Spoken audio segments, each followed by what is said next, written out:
It's 5 to 7. He looked to the heavens when he heard the engines hum. A sky full of planes and each one with a bomb. And they're gonna wanna drop them on someone.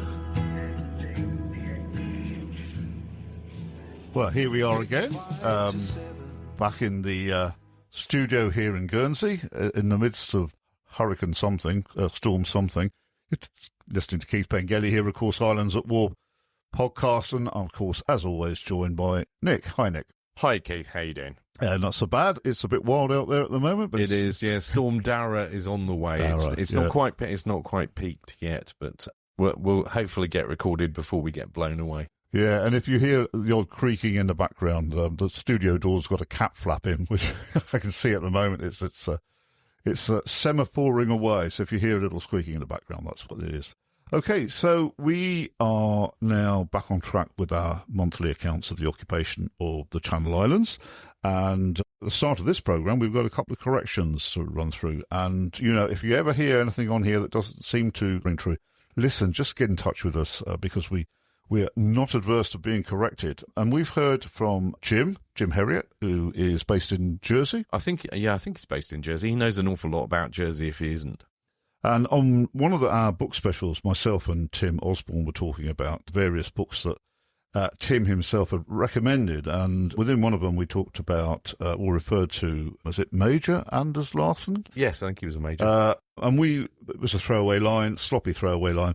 We said that Anders Larsen was killed at Monte Cassino, but he wasn't. He was killed in action at Lake Comancio, I believe that's pronounced. And this was Tim's words about the so-called Crazy Dane, but Jim sent some information that gives a little bit more background about Anders Larsen and says that he was a quiet, sensitive, poetic at times, deeply sentimental, especially about children and dogs. He took with him everywhere a miserable little woolly coated cur he had picked up in a back street of Beirut. When not on operations, Andy was scatterbrained and harum-scarum, usually penniless and owing to his really godlike beauty and quiet, devil-may-care, extremely attractive to women. And that's from War in the Islands by Adrian Siegelman, who was an officer in the Second World War. Do you know this book at all? I don't, actually. No, it's not one that I'm familiar with. Not at the moment. I'm sure you'll follow. Quite possibly. I have seen a lot of photographs of Anders Larsen. Yes. Both, relaxing. Obviously, he's got a bit of leave and stuff like that. And several of them, he has got his nose in a book. And also, I've seen some photographs of him with a dog as well. But, I think there was some misreporting about him because of what happened in Sark, but we'll get to that. It is a common misconception that and as you say, we're always happy to be corrected if we say something that you think's not right. Do let us know, and we do our very, very best to make sure that we. And I think we've heard some other interesting facts from Jim. Yeah, we have. Yeah, we've got those later on. So thanks very much, Jim. I know you listen to the podcast. You've sent us in some really useful stuff from Jersey, because I mentioned, I think it was in the September 41 episode, that we were branching out into making sure that we covered Jersey because we'd had quite a few requests to do so, and that we were quite happy to do that. I've got quite a lot of knowledge of Jersey, but obviously not as much as Jim is our Jersey correspondent. He is indeed. He's given some great stuff, which we'll talk about later. I've got a bit of a correction as well, and it's not a correction due to an error. It's just something that comes out of the last episode where Steve Foote was talking about Baron von Alfsace, his book, and he mentioned the incident that's recorded about an American officer coming here trying to secure the surrender of the islands. And it wasn't actually an American officer. Now, this is not Steve's fault. It's not von Alfsace's fault either, because all of the German records record this gentleman as being an American. They got confused. He was Canadian intelligence officer by the name of Major Alan Chambers. He did go on to win a medal for what happened. We won't spoil it by telling you now. We'll save that one for September 44. But he actually came here on a RAF Air Sea Rescue craft. and it's quite a long story. I've got all of the intelligence reports that come from it and various other bits and pieces. So that'll be a good one when we get there, but I'm not going to spoil it. But I just thought I'd mention that all the books talk about it being an American. It isn't. I've got the stuff from the National Archives. It's not. Anyway, so that was that. Yeah, well, we had Tim and Steve in to talk about their books. Hopefully this raised some recognition that these books are about, and hopefully the listeners will be able to investigate them in time for Christmas. I know a few people who've placed orders based on the back of the podcast. I've had contact from a few people who've added to their pile of shame of books they haven't got around to reading yet. Well, we've all got piles 1, 2, 3, 4, and 5, etc. books to read. Okay, moving on from that, we check in with Reverend Ord, one of our regular contributors from way back in the occupation under social and civilian affairs, and Ord talks about a typical meal at the moment. So this is October 1941. A typical meal: boiled, rather soapy potatoes, turnip and some marrow from the garden. No meat to flavour the meal. We talked about this a little bit in the September 41 episode, because our meat ration went AWOL in September 41 and got sent to Jersey by mistake, then ended up getting sent back here. But there was very little meat around at that time. Something else we also talked about, which, again, Jim Herriot very kindly gave us some background. We thought the whole potato flour, the order went out not to make potato flour from your potatoes. We thought there must be a good reason, that maybe it was wasteful or something like that. And it turns out we were right, because it wasted an enormous amount of potatoes if you turned it into a sort of flour, and was, just not worth doing. So thanks very much, Jim, for passing on that snippet of info. Okay, other items concerning civilian affairs. Herbert Winterflood, the late Herbie Winterflood, picks out items from the papers from that time, October 41. The Germans, beg your pardon, busy laying mines both in Guernsey and in Sark. And this was a sort of part of the general militarisation or further militarisation of the islands. Yeah, absolutely, because, of course, October 41 is when the Fortress Order comes out, 20th of October 1941, where Hitler decides he's going to fortify the islands. So it all kind of ties in with that. A lot of the accounts talk about more troops arriving, that these mines are being laid. They start doing some fairly extensive mining around the place. Let me just find my notes here. I've got activities from a chap who was in charge of laying mines and actually kept meticulous records. He laid a lot of mines in Guernsey, stayed on after the occupation and basically helped clear them up, because he kept brilliant records. And it starts Thursday, 16th of October, mine laying, minefield fencing. 17th, minefield fencing. 18th, minefield fencing. And then mines at Fort Hummer on the 20th. And does a sketch at Roos at the beginning of November, where unfortunately one of the officers in charge ended up walking into minefield. But we'll talk about that in the November 41 episode, because I've got quite a lot of information about what happened there. Yeah, so there was a general build-up, really, because of the Fortress Order. You mentioned about busy laying mines around Sark as well, so you weren't allowed to land craft at various places such as Half Goslin, what they refer to as the New Harbour, which is the harbour that you go into now if you go over to Sark, for those people who are familiar with that, Crewe Harbour, and at Port Gory, southwest of Little Sark. So that, if you're familiar with Sark, that's the bit on Little Sark. It's the bay on the southwest, where near the silver mines, and there's a reason why it's called Port Gory. It's because that's where they used to ship stuff to do with the silver mines way back when. Yes, because I went on a tour to Sark. This is just an aside, with one of our local tour guides, and those of you that do know Sark, the causeway between Big Sark and Little Sark, the what's it called? The coupe. The coupe. If ever that was to fall, they would have to refer back to Port Gory in order to keep Little Sark supplied. Yeah, I can imagine. I don't think that would ever fall. I wouldn't fancy walking across it on a day like today, mind. Oh, no, not at all.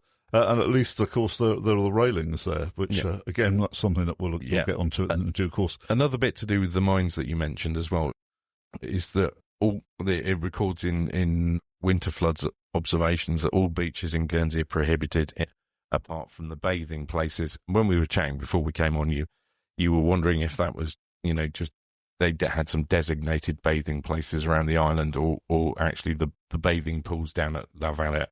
It was the bathing pools at La Valette. Now, this isn't a sort of cut and dried thing. Throughout the occupation, where you're allowed to go for a swim, etc., or even to venture onto a beach, varies from time to time during the course of the occupation. When there are escapes, then areas where you were allowed to go and gather the carrageen moss that we've talked about in the past, that those were shut off. You had to get permits, things like that. But it tended to vary from time to time throughout the occupation. Yes, and of course, I think last month's episode we discussed the swimming galas at La Villa's. We did. I must confess, I haven't gone down there to take any photos because the weather has been shockingly bad, and I wouldn't have been able to get a decent one. I'm still trying to get my head around the fact that 2,000 people turned up, or basically a tenth of the occupation population of the island. Yeah, well, I got a feeling that going down to watch the swimming galas and water polo predated the war and carried on into the 50s and 60s they anyway. Were a big thing, yeah. I've definitely seen photographs from, I think it was the 50s, may have been early 60s, of water polo being played in the careening yard. Yeah. That's right. Down opposite the Tourist Information Board down there. Now, tied in with the bit about mines that we've been talking about, you'll recall I talked about last month about a book by Philip Lesota in Jersey, who lived through the occupation. Really interesting chap. Wasn't in any position of power. Ran a builders merchants. He managed that, but he was also in the ARP, so the air raid precautions, and he records in October 41. Which is obviously connected with this mine laying, etc., that Jerry seems to appreciate the possibilities of invasion in the reverse direction, in which case the possession of these islands would be a big factor. His recent instructions to ARP personnel mentioned when, not if, fighting develops in the island, in which case we are supposed to stay indoors, they hope. So, there was a real worry by the Germans that the British would try and retake the islands, and it wasn't unfounded. Well, I think the reasoning was, Hitler's initial reasoning was that when he invaded the Soviet Union, which of course he had done in June 1941, that the British, and it was only the British, there were no allies, Britain still stood alone at that stage, that the British would seek to do something, and to retake the Channel Islands would be what Hitler guess will be the obvious thing. And of course, this pervaded military thinking. Yeah.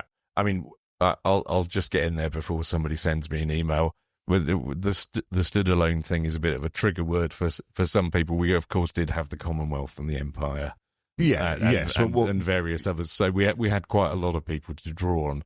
That one I know does annoy lots of people. So I thought I'd just mention that bit first. But yeah, and it even actually predates the Eastern Front being opened, because there was obviously Operation Anklet, which is the Lofoten Islands in Norway. There was that raid.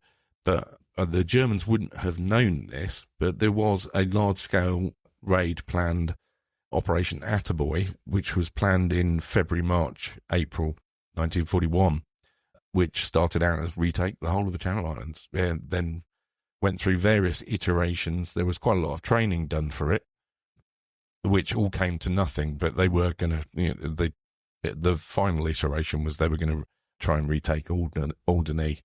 Is this a Mountbatten inspired? It is, yeah, it is. And in the years following this, there was Operation Blazing was another one that was planned, never came to anything.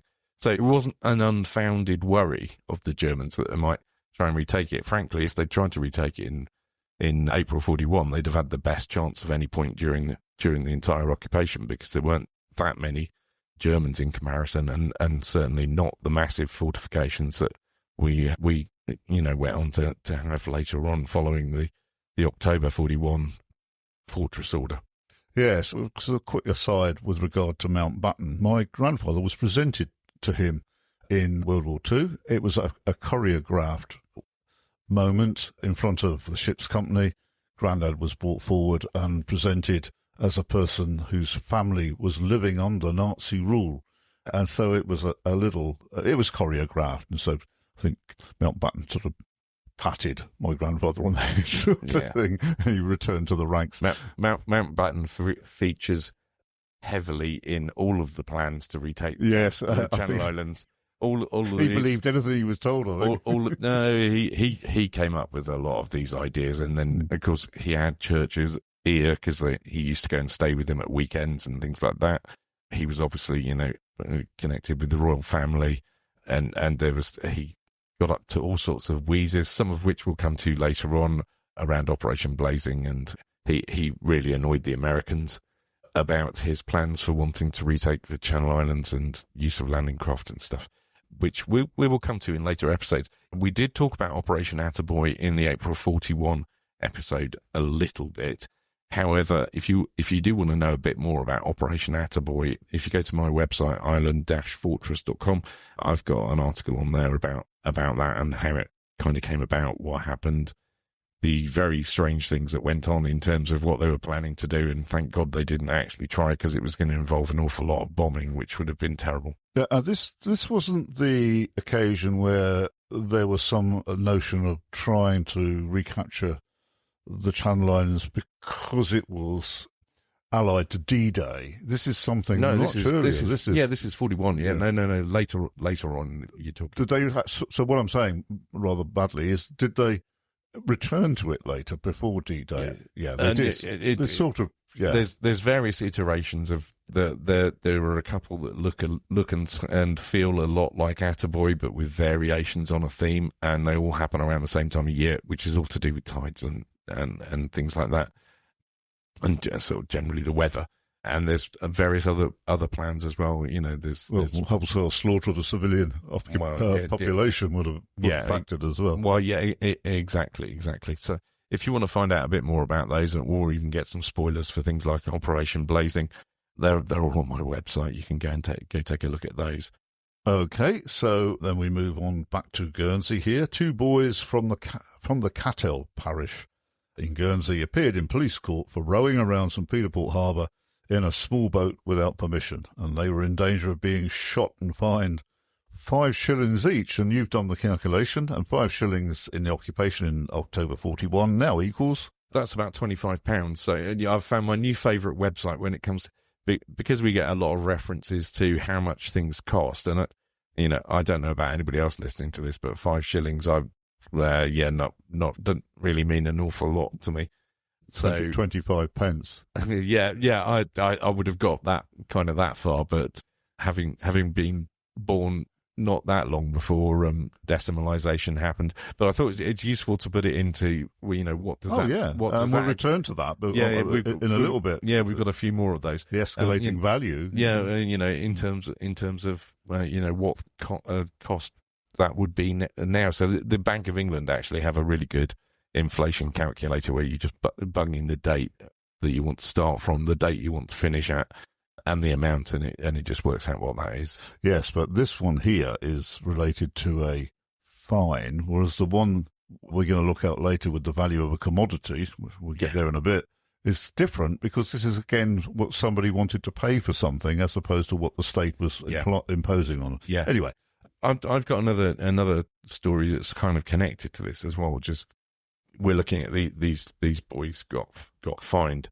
There was a case where a boy was rowing around unauthorised off in Herm Harbour, and the harbour master from Guernsey actually happened to be over there and went absolutely ballistic, but then had a sort of change of heart and basically said as long as he stayed in the harbour, he could carry on doing that, but just don't get caught. So this was a Herm resident Because there was a family there, I think. Yeah, he was actually visiting. It was a young chap who was actually visiting there were a couple that stayed there who were the sort of caretakers, looked after the farm and stuff like that. And this lad was over there visiting them. It was part of his family. But Obermeyer, who we talked about a little bit previously, he obviously felt a bit sorry for the lad and just said, "Oh, okay, don't get out of the harbour and don't get caught by anybody else," basically. And of course, there weren't, apart from for a very short period of time, there were no Germans based on Herm. They did have an anti-aircraft gun there for about 6 weeks, and they just gave up on that, and it was just used for recreation by the Germans. Yeah, they used to go over and shoot rabbits.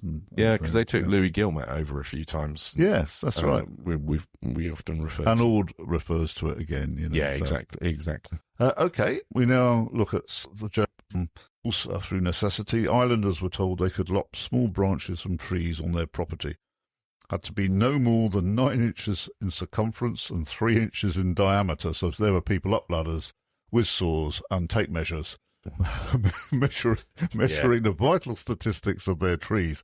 One, of course, wonders how this was policed, and we think that if a tree was completely denuded, it would be a little bit obvious, really, wouldn't it? Yeah, and this was a real problem, and it stems from the fact they couldn't get coal. We don't have forests for you to go around lopping down lots of trees to get firewood and stuff like that. So a lot of the diaries around this time are already talking about it's freezing in the house, not allowed to light a fire, and this was obviously something to mitigate that. There's another diary that I've looked at, Ambrose Robin, who he talks about going to the office and then deciding that he was going to go home because his office was too exposed and the wind was blowing, and it was making it even colder there than it was at his house, and he wasn't allowed to light a fire. So therefore, it was probably one of the earliest cases of working from home, I guess. He relocated to go and do his book work at home. Now, as you said, if you took too much stuff off of the trees, it would have been a bit obvious, and I guess that's how they'd have policed it. But I'm sure, knowing the enterprising nature of Guernsey folk, there was probably a bit more taken than should have been if they were obeying the rules. Okay, moving on. The Sant'Angelo, Sant'Angelo Choral and Orchestral Society was founded this month, and there were 50 musicians in the society, and they rehearsed at Candy Road Studios. Now, at the top of Candy Road, very near the Colonet, which is very near the Kriegsmarine bunker, there is a plaque, or a blue plaque, on one of the houses there. And I think one of the Sant'Angelos, did they write our national anthem, Sanya Cherie? I'm not sure. I have seen the blue plaque, actually, but I don't recall what's I think there is a connection there. I should know this, and we'll look into that. But there is another connection with that road there as well, along Elm Grove there, just across the junction and nearer to the bunker, which sort of connects to this whole musical thing and theatre that sprung up, which, it was because people, they were bored. They had to entertain themselves somehow. You had to think that there was no new reading matter coming into the island. You weren't getting new books, or you might get some German stuff, but not, you weren't getting anything like that. You didn't get new films at the cinema unless they were German, and frankly, you wouldn't want to go and watch most of those anyway. And we had a look at some of them. They're either just blatant propaganda or they're just incredibly dull. You just wouldn't. Yeah, I mean, wanted to watch them. But so just coming back to the Elm Grove thing, one of the ladies that was very instrumental in setting up things like this was a lady called Dorothy Hurrell Longley, who she was a dance teacher. I think we've talked about her a little bit in the past, and she was very instrumental in providing sort of dancers for these types of events where they were having singing and sort of general shows and things like that. Well, as you say that in your notes, we discussed this prior to going on air, lots of theatre groups sprung up, amateur dramatic groups, and I think in some cases lasted beyond the war years. And this, I think, is something that we might need to collate and do a special on. Yeah, absolutely. I've got loads and loads of information on this, including some programs and things like that. I mean, one example from the 6th of October 1941, which I I dug out is we've got the Little Theatre, Central Hall, on Monday the 6th of October, 1941, for 6 nights, with a matinee performance on a Thursday at 2:30 p.m. was a production called Transatlantic Love, a romantic musical comedy. And that had a few people that regular listeners will recognise the names of. So Frank Strubant was involved in that. There's a lady called Flora Legale who features quite heavily in a lot of these productions as well. And it was two pence for the programme. But the loads of these things sprung up. You know, the Lyric was another venue for these things, and the cinemas as well, because they had, you know, aside from German film productions, they had very little to show, or they were just showing old, you know, stuff they'd shown loads of times before. So they used to turn their hand to this. They had boxing in the cinema as well. So, yeah. So up at the Odeon Cinema, they had regular boxing tournaments there. Well, when I got involved with amateur dramatics in the late 80s till about 30 years ago, when the children came along, one of the movers and shakers still then was a lady called Joyce Cook. And Joyce Cook, I know, was appearing in amateur dramatics during the Second World War. So she was gamely ploughing on in the 80s and 90s. So, I think it's something that we'll work up a special. Yeah, we absolutely can do that. In fact, we could probably do one on sport and one on amateur dramatics. Yeah, very much. I mean, we just sport. There's some very strange stories about some of the sporting activities. There was one that springs to mind. There was a men v ladies cricket match, and the men were only allowed to bowl left-handed. Now, nowhere does it explain what happens if you were left-handed already.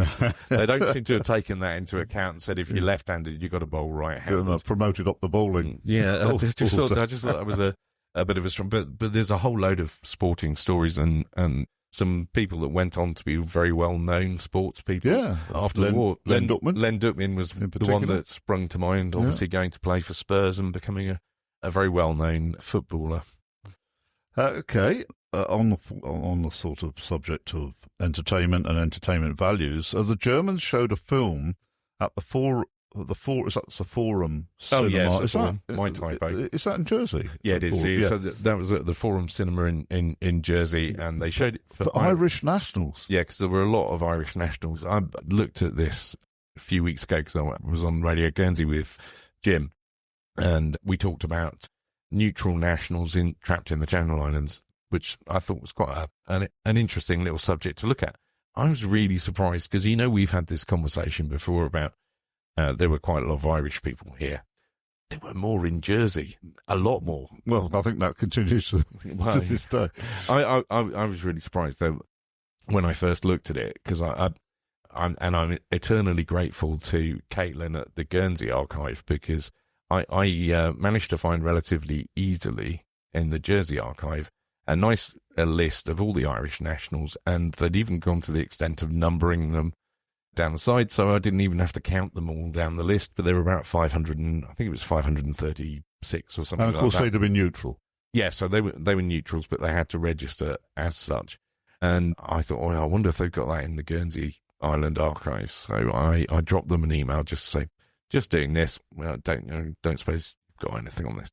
Now, they didn't have a list, but Caitlin very kindly went and above and beyond, in my view, and searched their database and counted up all the Irish nationals that you could find on their database. So there were about 130 odd here. So would they have been photographed along with local people as part of the identification process, or would they have had their own separate identity cards, Irish government identity cards? No, they wouldn't have had Irish government identity cards because they wouldn't have been able to get them here. They did have Irish passports with them because they had to go in Jersey in about this time, actually. I think it was October 41. They had to go and register in Jersey, which is where this list came from. Another interesting point about Irish people on the island is my grandfather initially was demobbed in 1938, called back to the reserve in August 1939, and for a short time he worked on the very initial work of our reservoir, and of course that work was was halted when the Germans arrived. But I remember reading a report in the Guernsey Press said the majority of the workforce were Irish, and the most prevalent language to be heard in that area at the time was Gaelic, because the Irishmen were still speaking the Irish language. Yeah, so that's one of the reasons why I assumed there'd be more Irish people here than there were in Jersey. Not the case. Now, having looked at it a bit further, the Irish in Jersey tended to be working in the horticultural industry over there, so, the potatoes, obviously, but also in hospitality as well. Yeah. When the deportations took place in late 1942, there was a bit of a kerfuffle, because obviously the Irish nationals from a neutral country, they were exempt from being deported. So the chargé d'affaires in Berlin said, you haven't deported any of our nationals, have you, from the Channel Islands? And the Germans went, no. Then somebody decided perhaps they'd better check. So they went off and checked, and to their horror, they had deported by accident an Irish barman from Jersey. He'd been deported, and orders came from on high, you'd better let him go pronto. So he was released within, I think it was like 6 days of the original inquiry. It was certainly no more than just over a week. And then they went back and, sorry about that. But we've released him now. So whether he went back to Jersey, I don't know. So these Irish communities, did they stay here right to the end of the war, or would they? Yeah, they did. Now that's another interesting story, because they did attempt. So there was a chap in Jersey who tried to get permission for them to go at their own cost on a Red Cross ship to leave, and the Germans initially were, possibly we'll make inquiries, and went as far as German command in northern France, and they went, no, get stuffed. The Swiss, on the other hand, did try this as well, and the Swiss try to get Irish out. No, the Swiss try to get Swiss out. There were quite a lot of Swiss in the Channel Islands. About 150, I think, off the top of my head. I can't remember. I'll check that point and put it on the show notes. But the Swiss chap in Jersey, who was from Switzerland, appointed himself as being the representative of the Swiss population of the Channel Islands, and wrote to the Germans and the bailiff, and said, look, we would like to leave. This was in July 1940, and the Germans initially said, get stuffed. You're not going anywhere. And then there was a bit of a change of heart. So then the Germans said, okay, we'll get you as far as Carteret or St. Malo, but we'll do that, but only on the proviso that the Swiss government send trucks to take you to Switzerland. And I thought, wow, this is interesting. I wonder what happened next. And I had a list of all these Swiss people, as well as obviously the chap that had appointed himself as being the representative of the Swiss population. And I thought, I wonder if they did go. And one of the things that's quite good on a lot of the ID card stuff in Jersey is that if someone moved around between the islands, so for example, you see references to people going to Alderney, for example, to go and work in the kitchens in Alderney, or they go to France for some reason, you see references to them going to join there. If you had a Jersey person that was married to a French person, they might get permission to go to France to go and live with them over there. So you get these little snippets which are really quite handy. So I thought, I'll go and have a look and see if any of these Swiss people, did they leave? So I went through quite a few of them, and they're all still there in 1943 and 1944. So I don't think they went anywhere. If any did get out, it was a very small minority. So they just became embedded in the local population. Yeah. And again, a lot of them worked in hospitality, or they were housekeepers. That kind of thing. So they were kind of stuck there. And when I went on the show with Jim, I said something that might kind of goes against the grain in terms of what some of the perceived behaviours of some of these neutral nationals, in particular the Irish. I quite openly said, I think the Irish got a bad rap. There were one or two individuals who were, did inform for the Germans, notably one chap who gave up Charles Mashon, Guernsey Underground News Service. He dobbed them in despite having been a friend of Mashon's.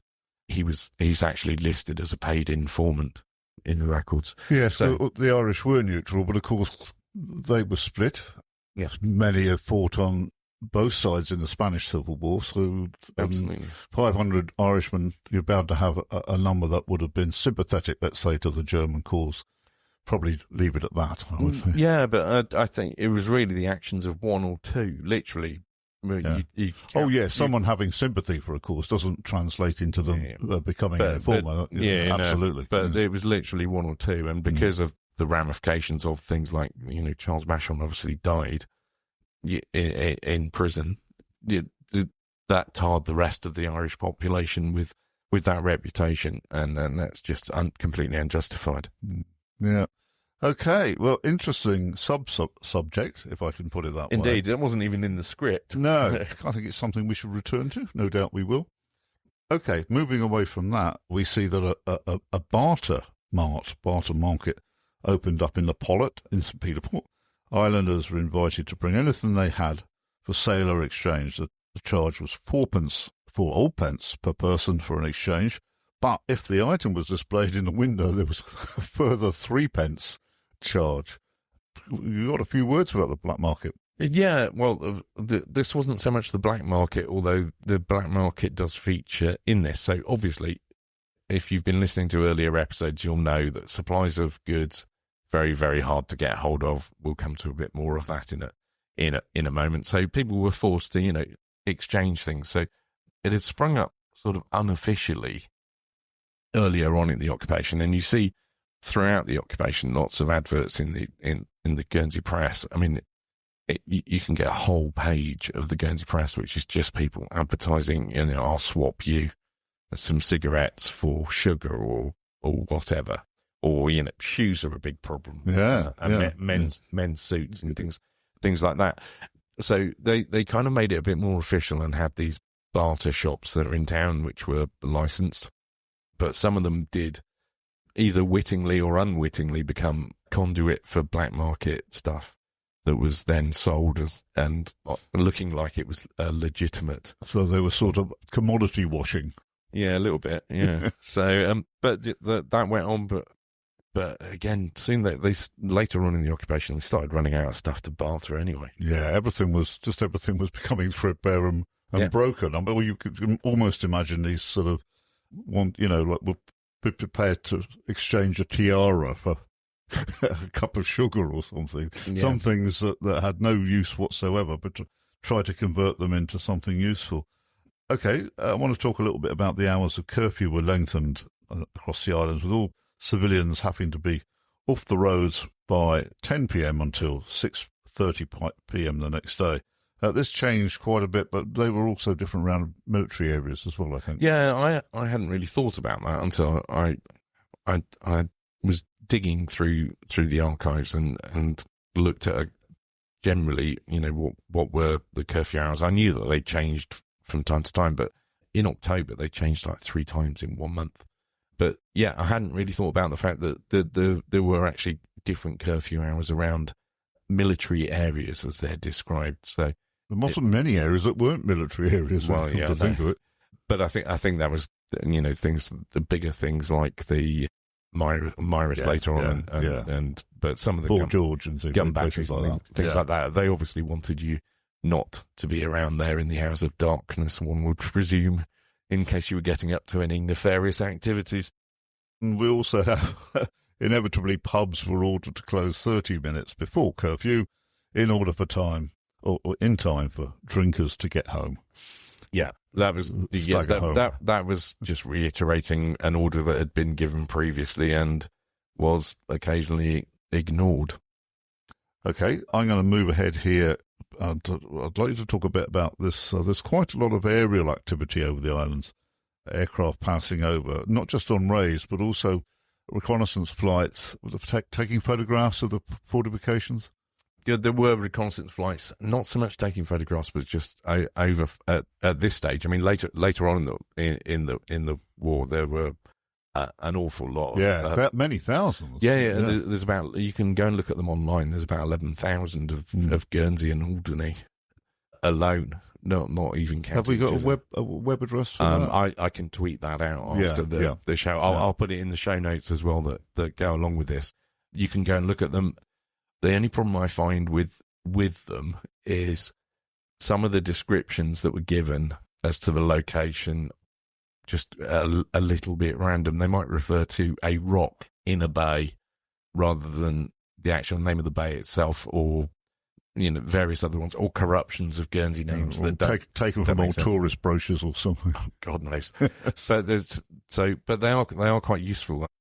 Digimap, actually, if you go to the Digimap website, they've got an interactive map, so you can scroll around a map of Guernsey, and it does it sort of half and half. So you can scroll to, for instance, I can go and look at Delancey Park near where I live and see exactly what was there. It's a great little map. If you go to the Digimap website, I can't remember what the domain name is for it, but just if you put Digimap into good old Google, that'll take you there, and you can go and have a look at that. But as I say, for the other aerial photographs, I'll put something out there. Now, aside from the recce flights, which there were a few where they were just trying to keep an eye on seeing what the Germans were up to, there were a lot of raids going on by the RAF, not on Guernsey at this stage, although there had been some earlier on in the occupation, but there was a lot of activity going to bomb Brest.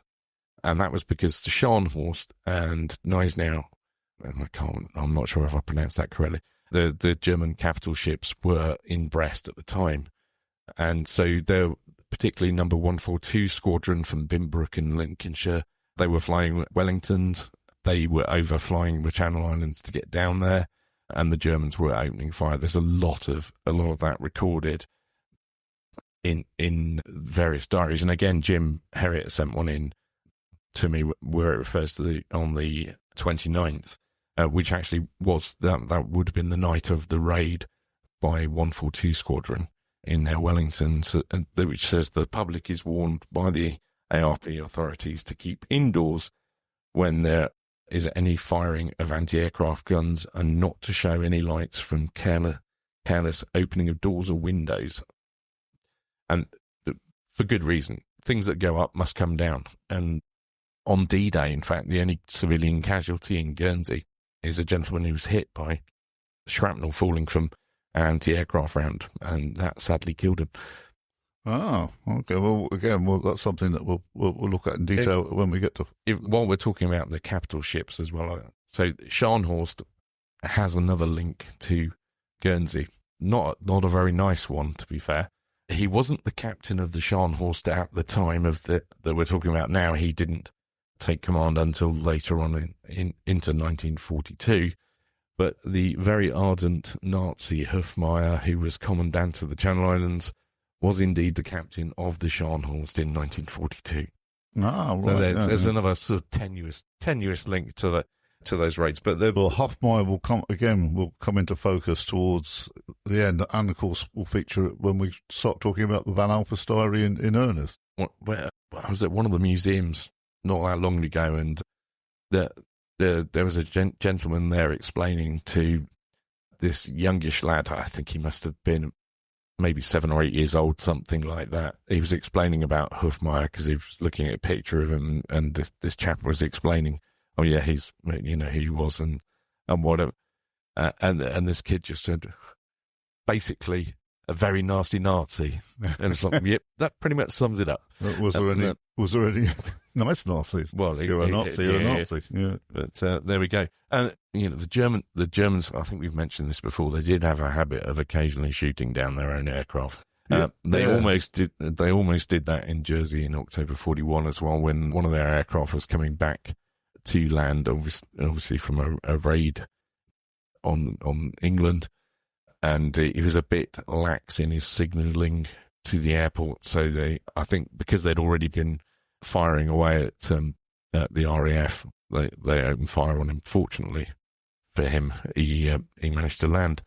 But there were also accounts of 142 Squadron. Well, presumably it was 142 Squadron, but Wellington accidentally, or on purpose, not really, realising they were over Jersey, dropping a couple of 500-pound bombs, presumably jettisoning them before they got back to the UK to land, because you don't want to be landing with a load of armed bombs. Okay, well, we're going to move on. Time is rolling on here. Ord mentions the possibility or the fear of a typhoid epidemic. He records 2 cases of typhoid reported, and Ord is quite naturally worried that the disease might spread within, especially an undernourished population. But it seems to be within the occupying force. Yeah, it seems to have been fairly limited outbreak. So there were the 15 cases, and 2 of which were civilian, which is obviously why Ord was concerned. But it didn't transpire to turn out to be anything else.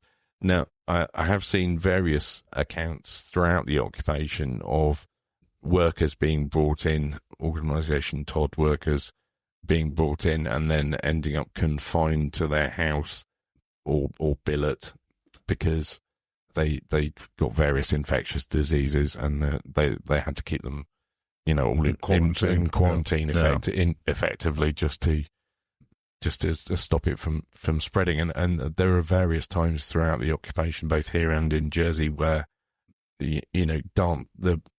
permission to hold dances or public gatherings are stopped purely because of the spread of disease. And Ord also writes that he was speaking to German, presumably an officer of some degree, and the German said they were talking about the general hero worship of Hitler, and the German said to him, if I disobey here on Guernsey, I am shot, but in Russia, I can give myself up. Yeah, I wouldn't rate his chances. Obviously, it's fairly early on in the Eastern Front, and only having been going for 4 months, so he may not. It's still pretty savage in that. He might not have realised quite what sort of reception he would have got from the Russians had he tried to give himself up. Because am I right in thinking that a lot of the, certainly Wehrmacht, people that were here, forces that were here early on in the occupation, they did get rotated around this time, and they ended up in Russia and then ended up dead. Yeah, very much so. That happened to a lot of them. Yeah, that did. I've just had another thought, actually, which I haven't written in the notes, that is worth mentioning, which is there was a change in commandant at the Feldkommandant also.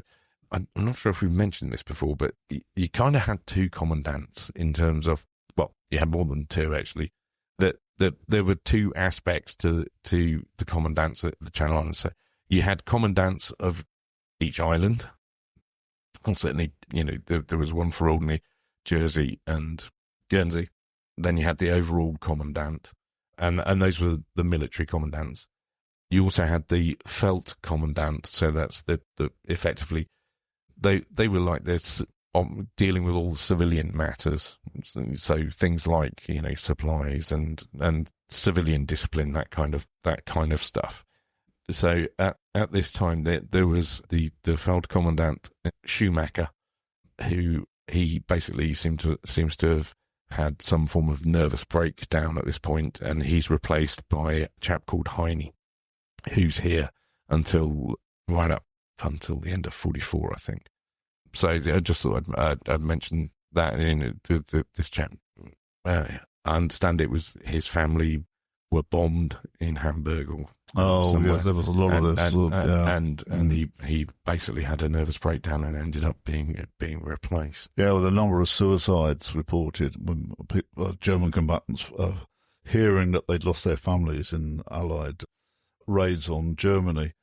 Okay, looking again at the local market, locals started to smoke local grown tobacco. Somebody advertises in the paper that they would pay 20 shillings for 200 leaves of local grown tobacco, and you've worked out that with your new calculator, that's 60 quid. Yeah. 60 quid to buy some locally produced. Yeah, which was generally acknowledged to be of relatively poor quality. And, of course, also our correspondent, Violet Carey, sees another advertisement whereby somebody is offering 30 shillings for a pound of tea.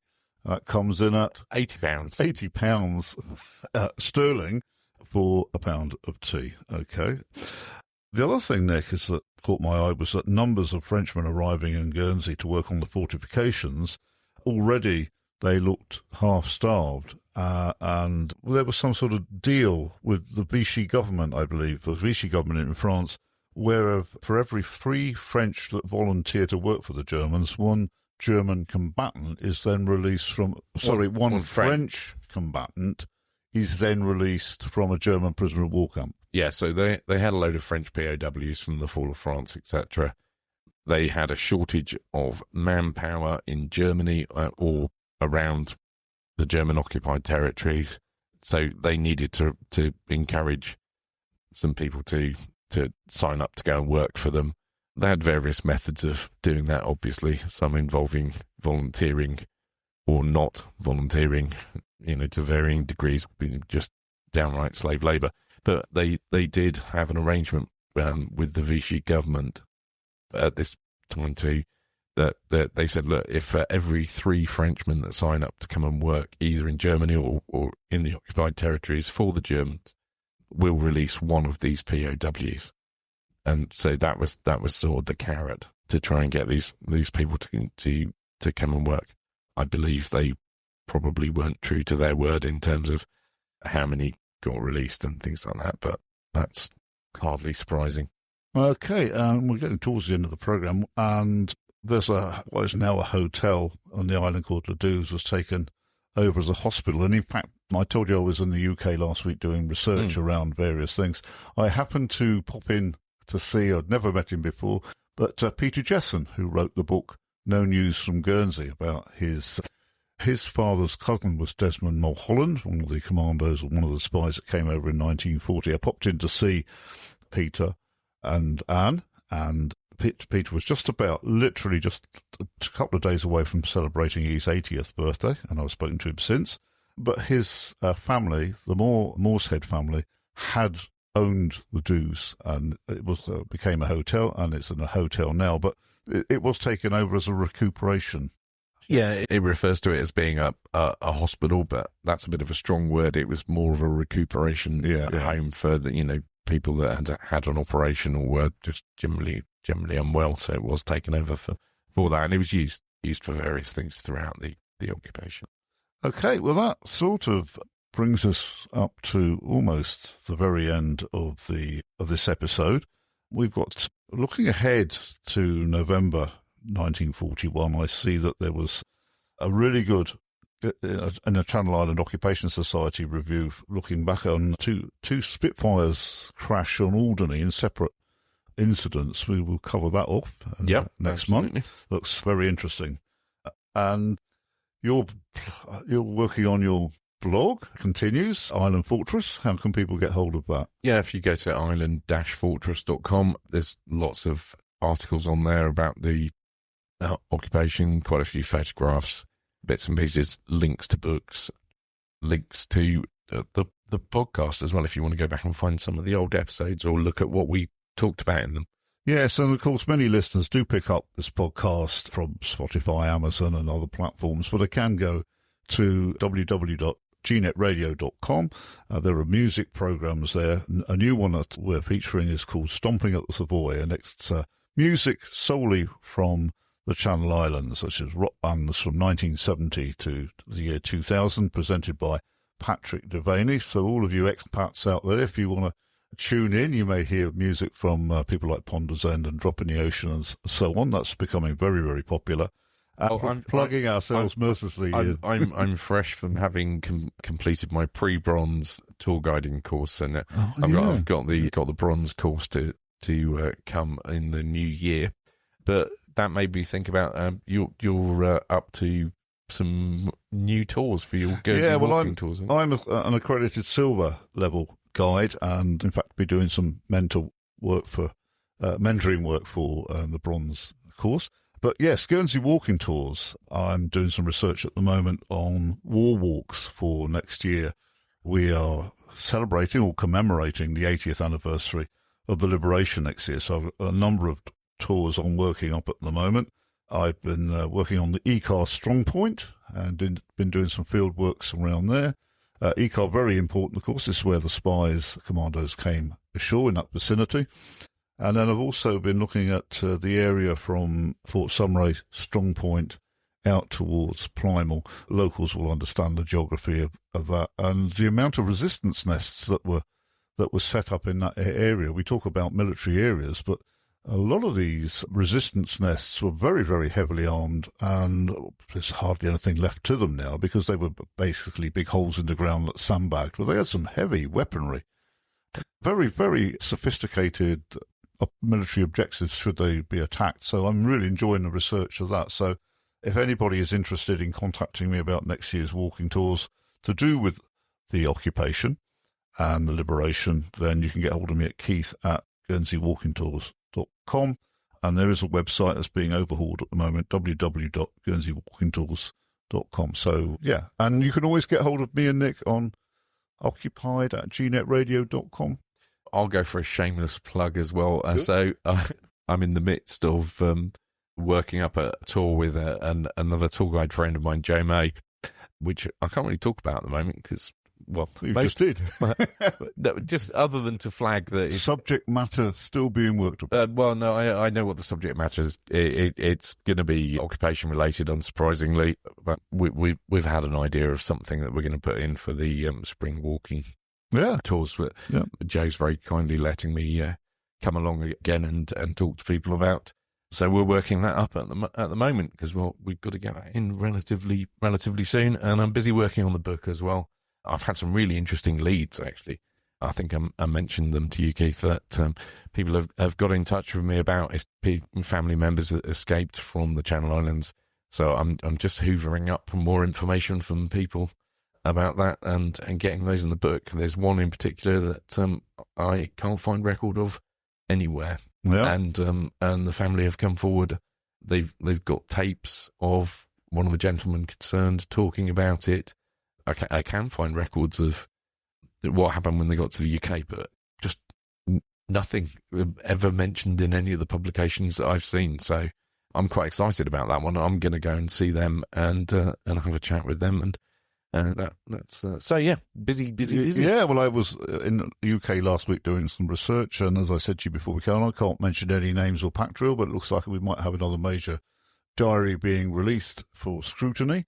So it all rolls on, and I think it's worth saying, Nick, that if people were thinking of visiting the Channel Islands next year, because it is, as I say, the 80th anniversary of liberation, we'd be only happy to meet up with people and correspond with them as to where they might want to stay, what they might want to visit. So it's a big year next year in the Channel Islands, right across the Channel Islands. I'm aware of an awful lot of stuff that's going on. Some absolutely mind-blowing stuff, actually, that's going on, which I can't talk. I'm definitely not allowed to talk about. No, but there's some plenty is happening. Really, really good stuff. But yeah, I'll be able to talk about one of the things in probably about a month or so's time. So stay tuned if you're interested in that. But yeah, feel free to contact Keith and myself, and we'll happily give you a pointer into things you might want to go and look at. Again, on my website, I've got a section with things you might want to go and visit and links to tour guide websites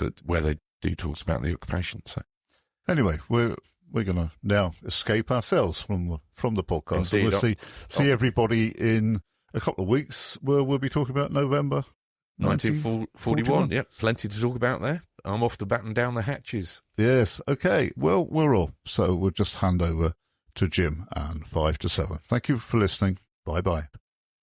7. He looked to the heavens when he heard the engines hum. A sky full of planes and each one with a bomb. And they're gonna wanna drop them on someone. It's 5 to 7.